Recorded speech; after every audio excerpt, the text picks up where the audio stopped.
David പിഡ്കോക്ക്, അദ്ദേഹം ഒരു ജൂതനാണ്. അദ്ദേഹം മതങ്ങളെ കുറിച്ച് പഠിക്കുമ്പോ, ഒരു മുസ്ലിമായ ജൂതനായ സഹോദരൻ മതങ്ങളെ കുറിച്ച് പഠിക്കുമ്പോ മുസ്ലിമായ സഹോദരൻ പരിശുദ്ധമായ ഖുർആനിന്റെ ട്രാൻസ്ലേഷൻ അദ്ദേഹത്തിന്റെ കൈകളിൽ നൽകി. ആ ട്രാൻസ്ലേഷനുമായി വീട്ടിലെത്തിയിട്ട് ട്രാൻസ്ലേഷൻ വന്നപ്പോൾ ആദ്യമായി അദ്ദേഹത്തിന് കിട്ടിയ ആയത്തേതെന്നറിയോ? സൂറത്തുൽ ഖമർ, ചന്ദ്രനെ കുറിച്ച് പറയുന്ന ആയത്താണ്. അതിലിങ്ങനെയാണ് ഓതിയത്,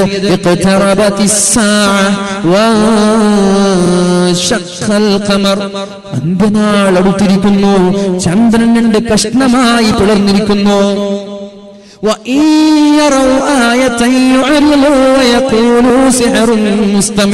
അല്ലാഹുവിന്റെ ദൃഷ്ടാന്തങ്ങൾ കാണുമ്പോൾ അവർ പറയുന്നത് ഇതൊരു മാജിക് ആണെന്നാണ്, വിശ്വസിക്കുന്നില്ല.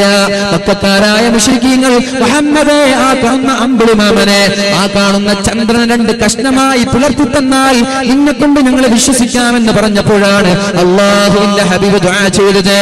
അപ്പോഴാണ് ആകാശത്തൊരു കഷ്ണം, ഹിറാ ഗുഹയുടെ സമീപത്തൊരു കഷ്ണം, 2 കഷ്ണമായി ചന്ദ്രൻ പിളർന്നത്. പക്ഷേ അവർ വിശ്വസിച്ചില്ല. അവർ പറഞ്ഞു ഹാദാ സിഹ്റുൻ മുസ്തമിർ, ഇതൊരു മാജിക് ആണ്, ഇയാളൊരു മജീഷ്യനാണ്, ഇതൊരു സിഹറാണ്, ഞങ്ങൾ വിശ്വസിക്കൂല. നിങ്ങൾ കേൾക്കണോ? പരിശുദ്ധമായ ഈ കാസർഗോഡ്, കേരളത്തിന്റെ മണ്ണിൽ നിന്ന് മഹാനായ താജുദ്ദീൻ പെരുമാൾ മദീനയിലേക്ക് പോയത് എന്തിനെന്നറിയോ? എന്തിനാ? ഇങ്ങോട്ട് ശ്രദ്ധിക്കുന്നുണ്ടോ? ഞാൻ എന്റെ വാക്ക് ഉപസംഹരിക്കാൻ പോവാണ്, ഇങ്ങോട്ട് ശ്രദ്ധിക്കണേ. മഹാനായ താജുദ്ദീൻ പെരുമാൾ റളിയല്ലാഹു അൻഹു ഈ കേരളക്കരയിൽ നിന്ന് മദീനയിലേക്ക് പോയതെന്തിനാ? സ്വഹാബാക്കൾ കേരളക്കരയിലേക്ക് കടന്നു വന്നപ്പോ സ്വഹാബാക്കളോട് ചോദിച്ചു, ചന്ദ്രൻ 2 കഷ്ണമായി പിളർന്നു നിൽക്കുന്നത് ഞാൻ കാണാതെയായിട്ടുണ്ട്, എന്താണ് സംഭവമെന്ന് നിങ്ങൾക്കറിയോ? നിങ്ങൾ അങ്ങനെ കണ്ടിട്ടുണ്ടോ? ഇവിടെ കിടക്കുന്ന അന്ത്യവിഷമം കൊള്ളുന്ന മഹാനായ മാലിക് ദിനാർ റളിയല്ലാഹു അൻഹു ചന്ദ്രൻ 2 കഷ്ണമായി പിളർത്തുന്ന സമയത്ത് ആ സദസ്സിൽ ഹബീബിന്റെ കൂടെ ഉണ്ടായ മഹാനാണെന്ന് അസ്റാർ സിറിന്റെ രഹസ്യമറിയുന്ന ഔലിയാക്കൾ രേഖപ്പെടുത്തിയത് മഹാനായ നമ്മുടെ ത്വാഖ് ഉസ്താദ് പറഞ്ഞ ഗ്രന്ഥത്തിൽ പറയുന്നുണ്ട്. ഇവിടെ കിടക്കുന്ന മഹാനായ മാലിക് ദിനാർ റളിയല്ലാഹു അൻഹു ചന്ദ്രൻ 2 കഷ്ണമായി പിളർത്തിയ സദസ്സിലുള്ള ആളായിരുന്നു. 1970-കളിൽ എനിക്ക് തോന്നുന്നു, കൃത്യമായി എനിക്ക് ഓർമ്മയില്ല. ഉറൂസ് നടക്കുമ്പോ ഈജിപ്തിൽ നിന്നൊരു വലിയ ഇവിടെ വന്നിരുന്നു. അദ്ദേഹം പറഞ്ഞു, ഇവിടെ കിടക്കുന്നത് ഹാജനറിയൂലേ? പ്രബോധനം കൊണ്ട് അജ്മീർ ഷേഖ് 90 ലക്ഷം ആളുകൾ ഇസ്ലാമിലേക്ക് ക്ഷണിച്ച ആളാണ് ഖാജ മുഈനുദ്ദീൻ ചിശ്തി റളിയല്ലാഹു അൻഹു ഖദ്ദസല്ലാഹു സിർറഹുൽ അസീസ്. 90 ലക്ഷം, നമ്മളെ കൊണ്ട് ഒരാളെങ്കിലും നന്നായിട്ടുണ്ടോ? 90 ലക്ഷം ആളുകൾ അദ്ദേഹത്തെ കൊണ്ട് ഇസ്ലാം സ്വീകരിച്ചു. എന്നിട്ട് പറഞ്ഞു, ഖാജ മഹാനായ മാലിക് ദിനാർ റളിയല്ലാഹു അൻഹുവിന്റെ അദ്ദേഹം ഒരു സമുദ്രമാണ്. മാലിക് ദിനാർ റളിയല്ലാഹു അൻഹു ഒരു സമുദ്രമാണ്. ആ സമുദ്രത്തിലെ ഒരു തുള്ളി, ഒരു ഡ്രോപ്പ് ഓഫ് വാട്ടർ, ഒരു തുള്ളി വെള്ളമാണ് ഖാജ. 90 ലക്ഷം ആളുകൾ ഇസ്ലാമിലേക്ക് കടന്നു വരാൻ കാരണക്കാരനായ ഖാജ, അദ്ദേഹം മാലിക് ദിനാർ എന്ന് പറയുന്ന പ്രശാന്തമായി നീണ്ടു കിടക്കുന്ന സമുദ്രത്തിലെ ഒരു തുള്ളി വെള്ളമാണ്. അപ്പൊ മാലിക് ദിനാർ റളിയല്ലാഹു അൻഹുവിന്റെ മഹത്വം അവിടെ നമ്മൾ തിരിച്ചറിഞ്ഞിട്ടില്ല. നമ്മൾക്ക് പൊതുവെ മുറ്റത്തെ മുല്ലേക്ക് പൊതുവെ മണ്ടാവാറില്ല. നമ്മൾക്ക് ഇതിന്റെ മഹത്വം മനസ്സിലായിട്ടില്ല. ഇവരുടെ കൂടെയാണ് നാളെ നമ്മൾ മശ്റയിൽ പോവുക.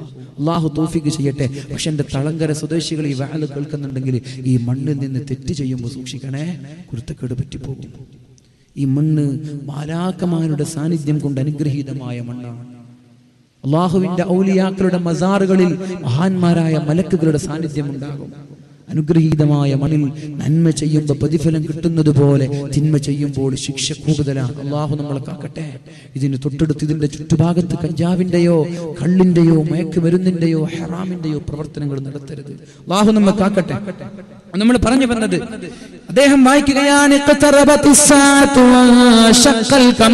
ചന്ദ്രൻ 2 കഷ്ണമായി പിളർന്നിട്ടുണ്ട്, അന്ത്യനാൾ അടുത്തിരിക്കുന്നു എന്ന് പരിശുദ്ധമായ ഖുർആനിൽ ആദ്യമായി തുറന്നപ്പോൾ തന്നെ അദ്ദേഹത്തിന് കണ്ടു. ആർക്ക്? ഡേവിഡ് പിഡ്കോക്ക് എന്ന് പറയുന്ന ജൂതൻ ഖുർആനിന്റെ ട്രാൻസ്ലേഷൻ തുറന്നപ്പോൾ ആദ്യം വായിച്ചത് അന്ത്യനാൾ, ലോകാവസാനം അടുത്തിരിക്കുന്നു, ചന്ദ്രൻ 2 കഷ്ണമായി പിളർന്നിരിക്കുന്നു.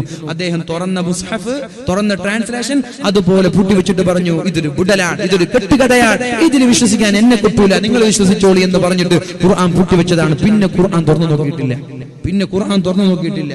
പിന്നെ 1978 സ്പേസ് ജേർണിയെ കുറിച്ചിട്ടൊരു ചാനൽ ചർച്ച അദ്ദേഹത്തിന്റെ വീട്ടിൽ ഇങ്ങനെ ഇരിക്കുമ്പോ ടിവിയുടെ ഒരു ചാനൽ കണ്ടുകൊണ്ടിരിക്കുകയാണ് 1978. അപ്പോ ജെയിംസ് ബുർക്കെ എന്ന് പറയുന്ന അവതാരകൻ നാസയുടെ ചന്ദ്രനിൽ കാലുകുത്തിയ ആളുകളോട് ചോദിക്കുന്നുണ്ട്, $100 മില്യൺ, $100 മില്യൺ ഇന്ത്യൻ രൂപയല്ല, 100 ദശലക്ഷക്കണക്കിന് ഡോളറുകൾ ചെലവഴിച്ചിട്ട് നിങ്ങൾ ചന്ദ്രനിൽ കാലുകുത്തി ഈ അമേരിക്കയ്ക്ക് എന്ത് നേട്ടമാണ് ഉണ്ടായത്? ഈ അമേരിക്കയ്ക്ക് എന്ത് ഉപകാരമാണ് ഉണ്ടായത്? വീടില്ലാതെ വസ്ത്രമില്ലാതെ പട്ടിണി പാവങ്ങളായ ലക്ഷക്കണക്കിന് ആളുകൾ അമേരിക്കയിൽ ഉണ്ടാകുമ്പോ $100 മില്യൺ ചെലവഴിച്ച് നിങ്ങൾ ചന്ദ്രനിലേക്ക് പോയത് കൊണ്ട് നമ്മുടെ രാജ്യത്തിന് എന്ത് ഉപകാരമാണ് ഉണ്ടായത്? ഇത് ചോദിക്കുമ്പോഴാണ് ചന്ദ്രനിലേക്ക് കാലുകുത്തിയ നീൽ ആംസ്ട്രോങ്ങിനെ പോലെയുള്ള ആളുകൾ പറഞ്ഞത് ഇവിടെ ഒരു യാഥാർത്ഥ്യമുണ്ട്. The moon have been split a long time ago. ഒരുപാട് വർഷങ്ങൾക്ക് മുമ്പ് the moon had been split a long time ago and rejoined. ഒരുപാട് വർഷങ്ങൾക്ക് മുമ്പ് ചന്ദ്രൻ 2 കഷ്ണമായി പിളർന്നിട്ട് അത് വീണ്ടും കൂടി യോജിച്ചതാണ് എന്ന് നാസയുടെ ചന്ദ്രനിലേക്ക് കാലുകുത്തിയ ആളുകൾ ചാനലിൽ പറഞ്ഞപ്പോ ഇരുന്ന കസേരയിൽ നിന്ന് അദ്ദേഹം പറയാൻ he jumped from the chair, തന്റെ കസേരയിൽ നിന്ന് ചാടി എണീറ്റു. പിന്നെ ഒന്നും ആലോചിച്ചില്ല. അഷ്ഹദു അല്ലാ ഇലാഹ ഇല്ലല്ലാഹ്. ഏത് കാരണത്താലാണോ മുസ്ഹഫ് കൂട്ടിവെച്ചത്, ഇത് വിടലാണ്, ഇത് നുണയാണ്, ഇത് കള്ളമാണ്, ഇതിൽ വിശ്വസിക്കാൻ എന്നെ കിട്ടൂല എന്ന് പറഞ്ഞിട്ട് പരിശുദ്ധമായ മുസ്ഹഫ് കൂട്ടിവെച്ച ജയിന്റ് ബുർഖ ഡാവിഡ് പിഡ്കോക്ക് എന്ന് പറയുന്ന ജൂതനായ സഹോദരൻ അതേ ഒരു കാരണത്താൽ ഇസ്ലാമിലേക്ക് കടന്നു വരുന്നുണ്ട്. എപ്പോ 1970-കളിൽ ഇത് 1400 വർഷം മുമ്പാണ് ചന്ദ്രൻ 2 കഷ്ണമായി പിളർന്നത്. പക്ഷെ അതിന്റെ ദൃഷ്ടാന്തങ്ങൾ കൊണ്ട് ഇന്നും ആളുകൾ ഇസ്ലാമിലേക്ക് കടന്നു വരാൻ. ഇന്ന് അദ്ദേഹത്തിന്റെ പേര് മൂസ പിഡ്കോക്ക് എന്നാണ്. ഇതാണ് ഖുർആൻ. ഖുർആനിന്റെ ആഴങ്ങളിൽ ഇറങ്ങണം. കിതാബുൻ അൻസൽനാഹു ഇലൈക മുബാറകുൻ ലിയദബ്ബറു ആയാതി. ഇതിന്റെ ആയത്തുകൾ പഠിക്കാനും ആഴത്തിലിറങ്ങാനുമാണ് ഞാൻ ഖുർആൻ നിങ്ങൾക്ക് ഇറക്കി തന്നത്. ഒരായത്ത്, രണ്ടാമത്തെ ആയത്ത് കേൾക്കണം. അഫലാ യതദബ്ബറൂനൽ ഖുർആന അം അലാ ഖുലൂബിൻ അഖ്ഫാലുഹാ. നിങ്ങൾ ഖുർആനിനെ കുറിച്ച് ആലോചിക്കുന്നില്ലേ? ഖുർആനിന്റെ ആയത്തുകളെ കുറിച്ച് ആലോചിക്കുന്നില്ലേ? അം അലാ ഖുലൂബിൻ അഖ്ഫാലുഹാ. എന്തേ നിങ്ങളുടെ ഹൃദയത്തിൽ സീൽ വെച്ച് പൂട്ടിയിരിക്കുകയാണോ? എന്തേ നിങ്ങൾ ആലോചിക്കാത്തത്? എന്തേ നിങ്ങൾ ചിന്തിക്കാത്തത്? ഖുർആനിന്റെ ആയത്തുകൾ വെറുതെ ഓതിവിടാനുള്ളതല്ല, അത് ആലോചിക്കാനുള്ളതാണ്. വേറെ 3ാമത്തെ ആയത്ത് കൂടി കേൾക്കണേ. അഫലം യദബ്ബറുൽ ഖൗലി. ഈ ഖുർആനിന്റെ ആയത്തുകളെ കുറിച്ച് അവർ ചിന്തിക്കുന്നില്ലേ? 4ാമത്തെ ആയത്ത് കൂടി കേൾക്കണേ. ഇന്നാ ജഅൽനാഹു ഖുർആനൻ അറബിയ്യ.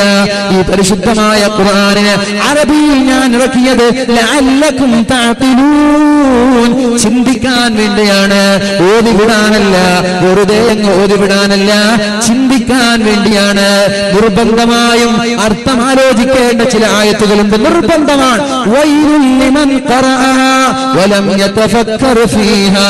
ഇത് ഓതുന്ന ആളുകൾ ഇതിന്റെ അർത്ഥം അല്ലെങ്കിൽ അവർക്ക് നാശമുണ്ട് എന്ന് മുഹമ്മദ് റസൂലുള്ളാഹ്.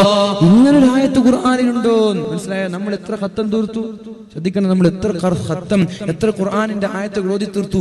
ഇത് ഓതി അർത്ഥം ആലോചിക്കാതെ ഓതി വിട്ടാൽ വൈലുൽ ലിമൻ ഖറഅഹാ വലം യതഫക്കർ ഫീഹാ. ഇതിന്റെ അർത്ഥം ആലോചിക്കാത്ത ഓതി വിട്ടവന് നാശമാണ്, അവൻ ശപിച്ചിരിക്കുകയാണ് ഖുർആൻ. മനസ്സിലായോ? നിർബന്ധമായിട്ടും അർത്ഥം ആലോചിക്കേണ്ട ആയത്തുകൾ ഖുർആനിലുണ്ട്, നമ്മൾ മനസ്സിലാക്കിയിട്ടില്ല. ശപിക്കൂലേ? നമ്മൾ നേരത്തെ പറഞ്ഞില്ലേ, എത്ര ഖുർആനോത്തുകാരാണ്, പക്ഷേ ഖുർആൻ അയാളെ ശപിച്ചുകൊണ്ടിരിക്കുകയാണ്. ഏതൊക്കെയാണ്? ചില ആയത്തുകൾ ഓതുമ്പോൾ അർത്ഥം ആലോചിക്കൽ നിർബന്ധമാണ്. അല്ലാഹുവിന്റെ ഹബീബായ മുഹമ്മദുർ റസൂലുള്ളാഹി സ്വല്ലല്ലാഹു അലൈഹി വസല്ലമ തങ്ങൾ ഹദിയായ ആയിഷ ബിബി റളിയല്ലാഹു അൻഹയുടെ കൂടെ രാത്രി ചെലവഴിക്കുമ്പോഴാണ് ആയിഷ ബിബിയുടെ സമ്മതത്തോടെ നിസ്കരിക്കാൻ വേണ്ടി കൈകെട്ടുന്നത്. 1ാമത്തെ റക്അത്തിൽ നിസ്കരിച്ചു. ഒരുപാട് സമയം ദീർഘമായി ഫാത്തിഹയിൽ ഖിയാമിൽ കിടന്ന് കരയാണ്, പിന്നെ റുകൂയിൽ കിടന്ന് കരയാൻ തുടങ്ങി, പിന്നെ സുജൂദിൽ കിടന്ന് കരയാൻ തുടങ്ങി. സമയം പോയതറിഞ്ഞിട്ടില്ല. അല്ലാഹുവിന്റെ ഹബീബിന്റെ സമീപത്തേക്ക് മഹാനായ ബിലാൽ റളിയല്ലാഹു അൻഹു കടന്നു വരികയാണ്. യാ റസൂലല്ലാഹ്, അല്ലാഹുവിന്റെ ഹബീബേ, സുബ്ഹി ബാങ്ക് വിളിക്കാനുള്ള സമയമായി എന്ന് പറഞ്ഞുകൊണ്ട് ഹബീബിന്റെ സമീപത്തേക്ക് കടന്നു വന്നപ്പോഴാണ് ഹബീബിന്റെ കുപ്പായം നനഞ്ഞിരിക്കുന്നുണ്ട്, ഹബീബിന്റെ മുസല്ല നനഞ്ഞിരിക്കുന്നുണ്ട്, ഹബീബ് ഇരുന്ന സ്ഥലം നനഞ്ഞിരിക്കുന്നുണ്ട്. അപ്പോഴാണ് മഹാനായ ബിലാൽ തങ്ങൾ ചോദിച്ചത്, യാ റസൂലല്ലാഹ്, ലിമ തബ്കീ യാ റസൂലല്ലാഹ്, അല്ലാഹുവിന്റെ ഹബീബേ എന്തിനാണ് താങ്കൾ കരയുന്നത്? എന്തിനാണ് താങ്കൾ കരയുന്നത്? ഗുഫിറ ലക മാ തഖദ്ദമ മിൻ ദംബിക വമാ തഅഖർ, അങ്ങേക്ക് അല്ലാഹു പാപം തന്നിട്ടില്ലല്ലോ, അങ്ങേക്കൊരു ദോഷം പോലുമില്ലല്ലോ, അല്ലാഹു അങ്ങ് ബഹുമാനിച്ചിരിക്കുകയാണല്ലോ, പിന്നെ എന്തിനാണ് നബിയെ ഇങ്ങനെ കഷ്ടപ്പെടുന്നത്? എന്തിനാണ് നബിയെ ഇങ്ങനെ കരയുന്നത് എന്ന് അല്ലാഹുവിന്റെ ഹബീബായ റസൂലുള്ളാഹി സ്വല്ലല്ലാഹു അലൈഹി വസല്ലമ തങ്ങളോട് ബിലാൽ തങ്ങൾ ചോദിച്ചപ്പോഴാണ് നബി തങ്ങൾ പറഞ്ഞത്, ബിലാലേ, ഞാൻ കരയാനുള്ള കാരണം വെറുതെയല്ല. ഇന്നലെ രാത്രി ഞാൻ നിസ്കാരത്തിലേക്ക് കൈകെട്ടിയപ്പോഴാണ് അല്ലാഹു തആല ഒരു ആയത്ത് ഇറക്കുന്നത്. ഒരു ആയത്തിറക്കി. ഈ ആയത്ത് ഓതി ഇതിന്റെ അർത്ഥം ആലോചിച്ചില്ലെങ്കിൽ അവന് നാശമുണ്ട്. വൈലുൽ ലിമൻ ഖറഅഹാ വലം യതഫക്കർ ഫീഹാ. സൂറത്തു ആല ഇംറാനിലെ 191 ആയത്താണിത്. ഏതാണ് ആയത്ത് എന്നറിയോ? ബിസ്മില്ലാഹിർ റഹ്മാനിർ റഹീം. إن في خلق السماوات والأرض واختلاف الليل والنهار, ആകാശങ്ങളെയും ഭൂമികളെയും അല്ലാഹു സൃഷ്ടിച്ചില്ലേ? ആ അല്ലാഹുവിന്റെ സൃഷ്ടിപ്പിൽ ചിന്തിക്കുന്ന ആളുകൾക്ക് പാഠമുണ്ട്.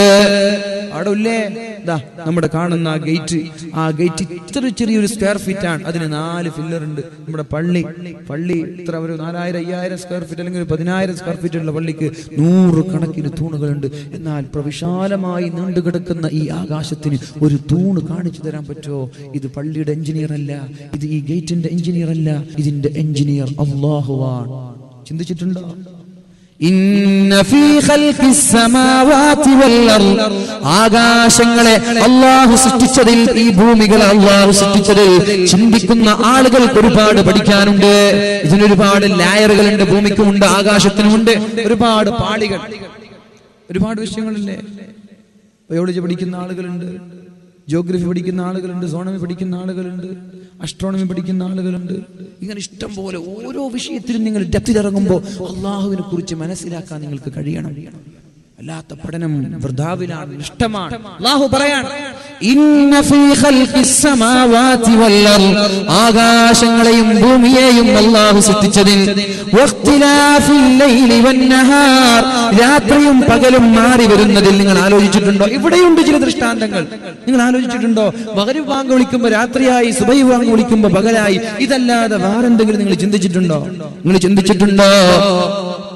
കിഴക്ക് നിന്നുദിക്കുന്ന സൂര്യൻ പടിഞ്ഞാറ് പോയി അസ്തമിക്കുമ്പോ, കിഴക്ക് നിന്ന് ദിനേന ഉദിക്കുന്ന സൂര്യൻ ദിനേന പടിഞ്ഞാറ് പോയി അസ്തമിക്കുമ്പോ, ഒരു നാൾ ഉമ്മയുടെ ഗർഭപാത്രത്തിൽ നിന്ന് ജനിച്ചു വീണ ഞാൻ സൂര്യൻ പടിഞ്ഞാറ് അസ്തമിക്കുന്നത് പോലെ മരിക്കേണ്ടവനാണ് എന്നുള്ള പാഠം നിങ്ങൾ പഠിച്ചിട്ടുണ്ടോ? പഠിച്ചിട്ടുണ്ടോ? എല്ലാം അല്ലാഹുവിന്റെ നിയന്ത്രണപ്രകാരം അതിന്റെ മാർഗരയിൽ ചലിച്ചുകൊണ്ടിരിക്കുകയാണ്. ഒരു മാറ്റമില്ലാതെ, ഒരു വ്യതിയാനമില്ലാതെ. ആരാണ് ഇതിനെ ചലിപ്പിക്കുന്നത് എന്ന് നിങ്ങൾ ആലോചിച്ചിട്ടുണ്ടോ? ഇനി രാത്രി, അറബി മാസങ്ങളിൽ 1ാമത്തെ രാത്രിയാകുമ്പോൾ ചെറിയ ഒരു കലയായി ചന്ദ്രൻ വരുന്നുണ്ടല്ലോ, അല്ലെ? ചെറിയ 1ാമത്തെ രാത്രി ചെറിയ ഒരു കല, 2ാമത്തെ രാത്രിയാകുമ്പോൾ വലുതായി, 3-ന് വലുതായി, 14ആകുമ്പോ 14ആം രാവിന്റെ പൗർണമി എന്ന് നമ്മൾ വിശേഷിപ്പിക്കാറുള്ള അമ്പിളിമാമൻ പൂർണ്ണമായ രൂപത്തിലെത്തി. 15ആകുമ്പോ ചെറുതായി, 20ആകുമ്പോ അസ്തമിച്ചു. ഇതിലെന്താ പാടുള്ളത്? ഇതിലെന്താ പാടുള്ളത്? ചെറിയ ഒരു കുഞ്ഞായി ഉമ്മയുടെ വയറ്റിൽ നിന്ന് ജനിച്ചു വീണ നമ്മൾ ചന്ദ്രനെ പോലെ വലുതായി ഒരു 14 ദിവസമാകുമ്പോ യുവത്വമായി, ഒരു 40കാരനായി. പിന്നെ ആർക്കൊക്കെയാണോ ഞാൻ വയസ്സ് നൽകുന്നത് അവന് ഞാൻ ഒരു 40 വയസ്സ് കഴിഞ്ഞാൽ പിന്നെ ചെറിയ കുട്ടികളെ പോലെ അതേപോലെ മടക്കുകയാണ്. പിന്നെ വടി പിടിക്കാതെ നടക്കാൻ പറ്റുന്നില്ല. പിന്നെ കക്കൂസിൽ പോകാൻ ഒരാൾ വേണം, ഭക്ഷണം വായിലേക്ക് തരാൻ ഒരാൾ വേണം, നടക്കാൻ ഒരാൾ വേണം. എന്താ? 40 വയസ്സ് വരെ ആരോഗ്യമുണ്ടായിരുന്ന ഒരാൾ 40 വയസ്സിന് ശേഷം കുട്ടിയെ പോലെ അല്ലാഹു മടക്കുകയാണ്. ചന്ദ്രനിൽ നിന്ന് പഠിക്കേണ്ട പാഠമാണിത്. ഞാനും ഉമ്മയുടെ ചെറിയ വയറ്റിൽ നിന്ന് കുഞ്ഞായി വളർന്നിട്ട് ഈ ഒരു രൂപത്തിലെത്തി. ഞാനും അതുപോലെ മരിക്കേണ്ടവനാണല്ലോ. ഇതൊന്നും നമ്മൾ ആലോചിക്കുന്നില്ല. ഇത് ആലോചിക്കുന്ന ആളുകൾ അല്ലദീന യദ്കുറൂനല്ലാഹ ഖിയാമാ, നിങ്ങൾ നിസ്കരിക്കുമ്പോൾ അല്ലാഹുവിനെ ഓർക്കണം. നിന്ന് നിസ്കരിക്കുമ്പോ ഇരുന്നിട്ടും ഓർക്കണം, അലാ ജുനൂബിഹിം കിടന്നിട്ടും ഓർക്കണം, വയതഫക്കറൂന ഫീ ഖൽഖിസ് സമാവാതി വൽ അർള്. എന്റെ പെണ്ണുങ്ങളെ, ഡോക്ടർഷിപ്പിന് വേണ്ടി പഠിക്കുന്നവർ, ഡോക്ടറാവാൻ പഠിക്കുന്നവർ, ദന്ത ഡോക്ടർമാരുണ്ട്, ഗൈനക്കോളജിസ്റ്റ് ഉണ്ട്, അതുപോലെ ഓരോ വിഷയങ്ങൾ പഠിക്കുന്ന രക്തക്കട്ടയെക്കുറിച്ച്, മാംസപിണ്ഡത്തെക്കുറിച്ച്, ഫീറ്റസിനെ കുറിച്ചൊക്കെ പഠിക്കുമ്പോ ഇത് വ്യക്തമായി പറഞ്ഞു തന്ന അല്ലാഹുവിനെ മനസ്സിലാക്കാറുണ്ടോ? എന്നിട്ട് ഇത് പഠിക്കുമ്പോൾ പെണ്ണെ നീ പറയേണ്ടത്, ഇത് പഠിക്കുമ്പോൾ എന്റെ സഹോദരാ നീ പറയേണ്ടത്, റബ്ബനാ മാ ഖലഖത ഹാദാ ബാതിലാ. അല്ലാഹുവേ, ഇതൊന്നും നീ വെറുതെ സൃഷ്ടിച്ചതല്ലല്ലോ, ആകാശങ്ങളെ വെറുതെ സൃഷ്ടിച്ചതല്ല, ഈ നമ്മുടെ ഭ്രൂണങ്ങളെ നീ വെറുതെ സൃഷ്ടിച്ചതല്ല, വയറ്റിലുമ്മയുടെ ഗർഭപാത്രത്തിൽ സംഭവിക്കുന്ന വ്യതിയാനങ്ങളെ വെറുതെ സൃഷ്ടിച്ചതല്ല, എക്സുകളെയും വൈകളെയും ക്രോമസോമുകളെയും വെറുതെ സൃഷ്ടിച്ചതല്ല. ഓരോ കാര്യങ്ങൾ പഠിക്കുമ്പോഴും പറയണം സഹോദര, റബ്ബനാ മാ ഖലഖത ഹാദാ ബാതിലാ. ഇതൊന്നും നീ വെറുതെ സൃഷ്ടിച്ചതല്ലല്ലോ അല്ലാഹ്. സുബ്ഹാനക ഫഖിനാ അദാബന്നാർ. അതുകൊണ്ട് എന്റെ നരകത്തിൽ നിന്ന് കാക്കേണമേ അല്ലാഹ്. ഈ ആയത്ത് ഓതുമ്പോൾ അർത്ഥമാലോതുന്ന ആളുകൾ ഇത് ഓതുന്ന ആളുകൾക്ക് നാശമുണ്ട് എന്ന് പരിശുദ്ധ റസൂലുള്ളാഹ്. വീട്ടിലിരുന്നാൽ ഇത് കിട്ടുമോ? ഞാൻ ചോദിക്കട്ടെ, ഇത്രയും വിശാലമായി നീണ്ടു കിടക്കുന്ന ആയിരക്കണക്കിന് വീടുകളുള്ള ഒരു മഹല്ലിൽ ഇങ്ങനെ ഒരു പരിപാടി സംഘടിപ്പിക്കുമ്പോ, ഇങ്ങനെ ഒരു ഖുർആനുമായി ബന്ധപ്പെട്ട ക്ലാസുകൾ സംഘടിപ്പിക്കുമ്പോ, അതിലേക്ക് വരാനും പഠിക്കാനും മനസ്സിലാക്കാനും സമയവും സാഹചര്യവും ഉണ്ടായിട്ട് തിരക്കില്ലാതിരുന്നിട്ട് പോലും പഠിക്കാൻ തയ്യാറാവാതെ മാറി നിന്ന ആളുകൾ എങ്ങനെയാണ് അല്ലാഹുവിന്റെ കോടതിയിൽ എക്സ്ക്യൂസ് പറയാ? അല്ലാഹുവേ, എനിക്ക് പറയാ പഠിക്കാനുള്ള സമയം കിട്ടിയിട്ടില്ല, എനിക്ക് പഠിക്കാനുള്ള അവസരം ഉണ്ടായിട്ടില്ല എന്ന് പറയാൻ പറ്റൂല. അതുകൊണ്ട് ഖുർആനിന്റെ ക്ലാസുകൾ ഉണ്ടാകുമ്പോ, ഖുർആനുമായി ബന്ധപ്പെട്ട പഠന ക്ലാസുകൾ നടക്കുമ്പോ ഒരു ക്ലാസ് പോലും ഒഴിവാക്കാൻ പാടില്ല. അല്ലാഹുവിന്റെ ഹബീബായ നബി തങ്ങൾ പറഞ്ഞ വാക്കുകൾ എന്താ? അല്ലാഹുവിന്റെ ഹബീബ് പറഞ്ഞില്ലേ, മുത്തു റസൂൽ പറഞ്ഞില്ലേ, ഇന്ന ഹാദിഹിൽ ഖുലൂബ ലതസ്ദഉ കമാ യസ്ദഉൽ ഹദീദ്. ചെറുപ്പക്കാരാ, ഈ ഹൃദയം തുരുമ്പ് പിടിക്കാനുണ്ട്, ഈ ഹൃദയത്തിലേക്ക് തുരുമ്പ് പിടിക്കാനുണ്ട്. ഇരുമ്പുകൾ തുരുമ്പ് പിടിക്കുന്നത് പോലെ എപ്പോഴാണ് ഇരുമ്പിന് തുരുമ്പ് പിടിക്കുന്നത്? ഉപയോഗിക്കാതെ ഏതെങ്കിലും ഒരു സ്ഥലത്ത് വെറുതെ വെക്കുമ്പോഴല്ലേ ഇരുമ്പുകൾക്ക് തുരുമ്പ് പിടിക്കുന്നത്. എങ്ങനെയാണ് ആ തുരുമ്പിനെ വൃത്തിയാക്കുക? ഒരു മെറ്റൽ പേപ്പർ കൊണ്ടുവന്ന് ഇരുമ്പുകളെ വൃത്തിയാക്കുന്നത് പോലെ ഹൃദയത്തിലേക്ക് തുരുമ്പ് പിടിച്ചാൽ ആ ഹൃദയത്തെ എങ്ങനെയാണ് നബിയെ വൃത്തിയാക്കുക? എങ്ങനെയാണ് നബിയെ അതിനെ നന്നാക്കുക? എങ്ങനെയാണ് നബിയെ അതിനെ വൃത്തിയാക്കുക എന്ന് അല്ലാഹുവിന്റെ ഹബീബിനോട് മഹാന്മാരായ സഹാബാക്കൾ ചോദിച്ചപ്പോഴാണ് മുത്ത് റസൂലുള്ളാഹി സ്വല്ലല്ലാഹു അലൈഹി വസല്ലമ തങ്ങൾ പറഞ്ഞത്, ഖിറാഅത്തുൽ ഖുർആൻ. ഖുർആൻ ഓതിയാൽ നിങ്ങളുടെ ഹൃദയം ശുദ്ധിയാകും, അവിടെ തുരുമ്പ് പിടിക്കൂല, അവിടെ ഹൃദയം കറുത്തു പോകൂല. ഇത് ഹബീബിന്റെ വചനമല്ലേ? ഇത് റസൂലുള്ളാഹി പഠിപ്പിച്ച വിഷയമല്ലേ? ആ ഹബീബല്ലേ പറഞ്ഞത്, തുഅറബുൽ ഫിതനുൽ ഖുലൂബ് കൽ ഹസീരി ഊദൻ ഊദാ. ഓ നിങ്ങളോ ചെറുപ്പക്കാരാ, ഓ ചെറുപ്പക്കാരാ, നമ്മുടെ പായയുടെ സ്ട്രോകൾ ഒന്നിന് പിറകെ ഒന്നിയായി അട്ടിയായി വെക്കുന്നത് പോലെ ഒരു ഫിത്ന കഴിഞ്ഞാൽ മറ്റൊരു ഫിത്ന, അത് കഴിഞ്ഞാൽ മറ്റൊന്ന്. ഫിത്നകളും പരീക്ഷണങ്ങളും കൊണ്ട് നിങ്ങളെ പൊറുതിമുട്ടുന്ന ഒരു കാലം നിങ്ങളിലേക്ക് കടന്നു വരാനുണ്ട്.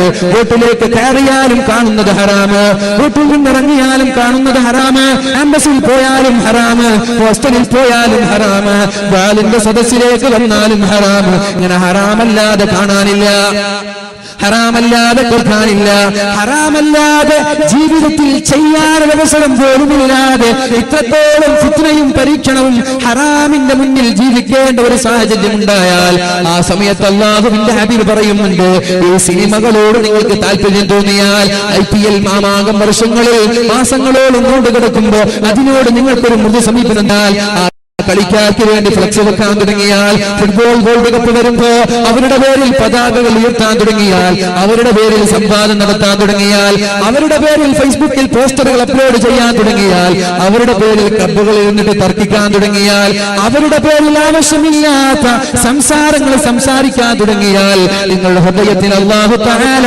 കറുത്ത പുള്ളിയിട്ട് തരുമെന്ന് മാത്രമല്ല, ഈ സംസാരവും കളിക്കാരോടുള്ള ആവേശം, സിനിമയോടുള്ള ഭ്രമം കാരണം നിങ്ങളുടെ ഈ ഹൃദയം കറുത്തു പോകും ചെറുപ്പക്കാരാ. ഇത് കറുത്തുപോയാ പിന്നെ ലാ യഅരിഫു മഅറൂഫൻ വലാ യുൻകിറു മുൻകറാ. പിന്നെ എത്ര വാല് പറഞ്ഞാലും നന്നാവൂല. അപ്പോഴാണ് ഒരു കുട്ടി ചോദിക്കുന്നത്, ഉസ്താദേ, ബോയ് ഫ്രണ്ടും ഗേൾ ഫ്രണ്ടും തമ്മിൽ എന്താ പ്രശ്നം? അതിലിപ്പോ എന്താ കുഴപ്പമാണ്? ഒരു ബോയ് ഫ്രണ്ടും ഒരു ഗേൾ ഫ്രണ്ടും തമ്മിൽ എന്താ കുഴപ്പം? ഫ്രണ്ട്ഷിപ്പ് അല്ലേ? ഇത് എങ്ങനെ ചോദിച്ചു? ഹൃദയം കറുത്തുപോയാൽ ലാ യഅരിഫു മഅറൂഫാ, നന്മ ഏത് തിന്മ ഏത് എന്ന് തിരിച്ചറിയൂല. ചില ആളുകൾ ചോദിക്കുകയാണ്, പെണ്ണിന്റെ കൂടെ നിന്നിട്ട് ഫോട്ടോക്ക് പോസ്റ്റ് ചെയ്താൽ എന്താണ് തെറ്റ്? എന്ത് തെറ്റാണ് ഒരു പെണ്ണിന്റെ കൂടെ ഫോട്ടോക്ക് പോസ്റ്റ് ചെയ്യുമ്പോ? ചില ആളുകൾ ചോദിക്കുന്നത്, സ്ത്രീകൾ മുസാഫഹത്ത് ചെയ്താൽ, ഷെയ്ക്ക് ഹാൻഡ് ചെയ്താൽ എന്ത് തെറ്റാണുള്ളത്? ഇത് ചോദിക്കും ചെറുപ്പക്കാരാ.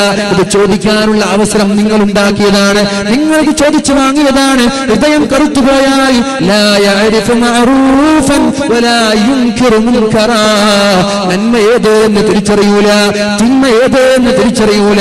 എല്ലാം അയാൾക്ക് ശരിയാണ്, എല്ലാം അയാൾക്ക് ഹലാലാണ്, എല്ലാം അയാൾക്ക് പ്രശ്നമില്ല. ഇത് വന്നത് ഇവിടെ കറുത്തത് കൊണ്ടാണ്. ആ കറുഹൃദയങ്ങളെ ശുദ്ധീകരിക്കാൻ ലോകത്തിന്റെ മുറ്റ് പഠിപ്പിച്ചു തന്നത് പരിശുദ്ധമായ ഖുർആൻ നിങ്ങൾ പഠിക്കണം.